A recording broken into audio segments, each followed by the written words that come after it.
हरियाणा प्रदेश का किसान निरंतर सफलता की ओर अग्रसर हो रहा है, क्योंकि हरियाणा सरकार किसानों के लिए कई कल्याणकारी योजनाएं चला रही है और इन योजनाओं का बेहतर परिणाम धरातल पर सामने आ रहा है, जिनकी बदौलत प्रदेश के मेहनती किसान कृषि क्षेत्र में नई नई ऊंचाइयां प्राप्त कर रहे हैं। यही वजह है कि फसल की बुआई से पहले और फसल की कटाई के बाद तक सरकार किसानों के साथ खड़ी है। यानी बीज से लेकर बाजार तक सरकार किसानों का सहयोग कर रही है और जिसका लाभ किसानों को भरपूर मिल रहा है। इसी कड़ी में हरियाणा सरकार किसानों को फूलों की खेती के लिए भी कई तरह का लाभ दे रही है और सरकार का ध्यान इस पर ज्यादा है कि किसान फूलों की खेती से जुड़कर अपनी आय को बढ़ाए, क्योंकि पारंपरिक खेती की तरह इसमें घाटे की आशंका कम होती है। फूलों की खेती नकदी फसलों में आती है, जहां बाजार में फूलों को बेचकर अच्छा मुनाफा कमाया जा सकता है। हरियाणा प्रदेश के किसान इस दिशा में अच्छा काम भी कर रहे हैं और अपनी कमाई बढ़ा रहे हैं। हरियाणा सरकार परंपरागत खेती छोड़कर बागवानी और आधुनिक खेती को अपनाने वाले किसानों की मदद कर रही है। सरकार की ओर से फूल की खेती पर प्रति एकड़ अच्छी खासी सब्सिडी दी जाती है और जिसके लिए ऑनलाइन पोर्टल पर अप्लाई करना होता है। सरकार किसानों को फूलों की खेती के लिए बीज भी मुहैया करवाती है। प्रदेश सरकार की इन्हीं योजनाओं का लाभ लेकर किसान प्रगतिशील बन रहे हैं और ऐसे ही एक प्रगतिशील किसान प्रदीप कुमार हैं, जो फरीदाबाद के गांव फतेहपुर में कई साल से अपनी पुश्तैनी जमीन पर रजनीगंधा और ग्लाइडस के फूलों की खेती कर रहे हैं, जिसमें उन्हें काफी अच्छा मुनाफा भी मिल रहा है। तो इसके साथ ही उन्होंने बताया कि वो दूसरे किसानों को भी फूलों की खेती के लिए जागरूक कर रहे हैं और करीब 125 किसान उनके गांव में फूलों की खेती कर रहे हैं, जिससे किसानों की आमदनी बढ़ रही है। क्या नाम है आपका? प्रदीप सैनी नाम है जी। कौन सा गाँव से हैं? फतेहपुर बिल्लोच।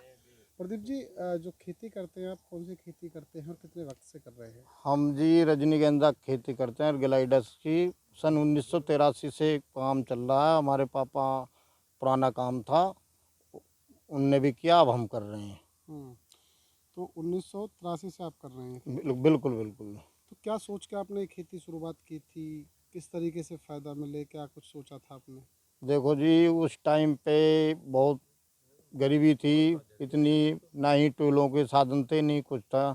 इसमें अच्छा मार्जिन था, इसलिए किसानों को भी बढ़ावा दिया हमने। आज 125 किसान काम कर रहे हैं फतेहपुर बिल्लोज में, डिस्ट्रिक्ट फरीदाबाद के अंदर 125 किसान फूल का काम कर रहे हैं। अच्छे उनके बच्चे पल रहे हैं, अच्छा हसपुष्ट पढ़ा रहे लिखा रहे हैं, लेबर है, बहुत लोगों को उद्योग धंधे मिल रहे हैं। प्रगतिशील किसान प्रदीप कुमार ने बताया कि फूलों की खेती शुरू करने के लिए वो रजनीगंधा और ग्लाइडस के बीज कोलकाता से लाते हैं। फिलहाल उन्हें बीज खरीदने की जरूरत नहीं पड़ती, क्योंकि उनके खेत में ही लगे फूलों से ही हर साल बीज तैयार हो जाते हैं। तो जैसे कि आप कह रहे हैं बहुत सारे किसान भी आपसे जुड़े हैं, तो जिस समय आपने खेती शुरुआत की थी, क्या उस समय पहले कोई किसान करता था गांव में खेती? नहीं, कोई नहीं करता था। पापा थे हमारे दिल्ली एमसीडी में नौकरी करते थे, जॉब करते थे, वहाँ से थोड़ा काम चालू किया हमने जी। तो वहाँ से उन्हें प्रेरणा मिली कि हाँ जी, इस तरह की बिल्कुल खेती बिल्कुल। करनी चाहिए। फिर वहाँ से कलकत्ता गए थे, कलकत्ता से काफ़ी बीज खरीद के लाए थे। तो अब जो आप खेती करते हैं, इसका बीज कहाँ से लाते हैं? अपने पास से आप? अब तो ये अपने पास से बन जाता है। काफ़ी किसान है, एक दूसरे को एडजस्टिंग हो जाती है। वहीं उन्होंने कहा कि रजनीगंधा और ग्लाइडस के फूलों की खेती में लागत 1 लाख रुपए तक आती है, जबकि आमदनी 7 लाख रुपए तक हो जाती है। जिसमें से 1 लाख रुपए खर्चा निकाल दिया जाए तो 5 से 6 लाख रुपए तक बचत हो जाती है और यही वजह है कि परंपरागत खेती के मुकाबले फूलों की खेती ज्यादा मुनाफा देने वाली है। उन्होंने बताया कि अगर 1 एकड़ में की गई फूलों की खेती 10 एकड़ में की गई परंपरागत खेती के बराबर है। कितना, अगर जो 1 एकड़ की बात करें तो कितना इसमें जो है वो लागत आती है? उसके बाद मार्जिन किस तरीके से प्राप्त होता है? लगभग साल में 1 लाख रुपए की लागत लग जाती है, 6-7 लाख रुपए की इसमें इनकम हो जाती है।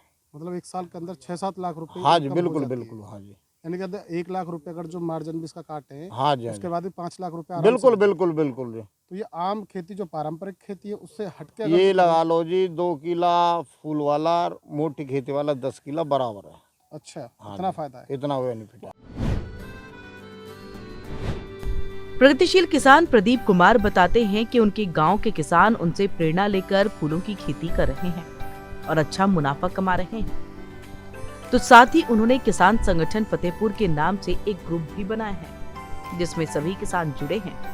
तो वहीं फूलों की बिक्री के लिए दिल्ली की गाजीपुर मंडी में जाते हैं जहां उन्हें फूलों की अच्छी कीमत मिल जाती है।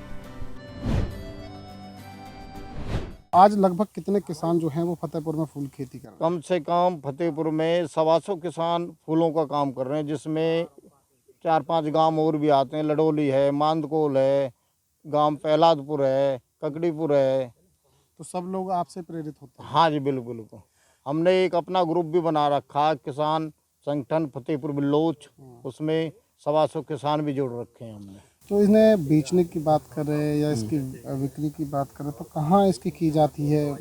कोई मंडी वगैरह के? ये हमने गाड़ी 4-7 बड़ी गाड़ी ले रखी है, कैंटर, उसमें सब किसानों को बैठा के ले जाते हैं, साथ में सब फूल बेच के आते हैं साथ में। कौन सी जगह बेचते हैं आप? गाजीपुर मंडी, दिल्ली।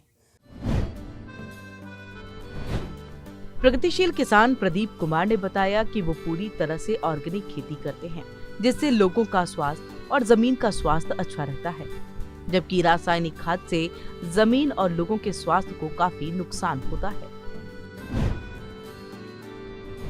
खाद भी तकरीबन हम बल्लभगढ़ से लेते हैं, बड़ी बड़ी दुकान है, सुभाष बीज भंडार है, बाबा बीज भंडार है, कुछ सरकारी दुकानों से ले लेते हैं बल्लभगढ़ से। ऑर्गेनिक खेती का भी इस्तेमाल करते हो? हाँ ऑर्गेनिक बिल्कुल फसल करते का? हैं जी।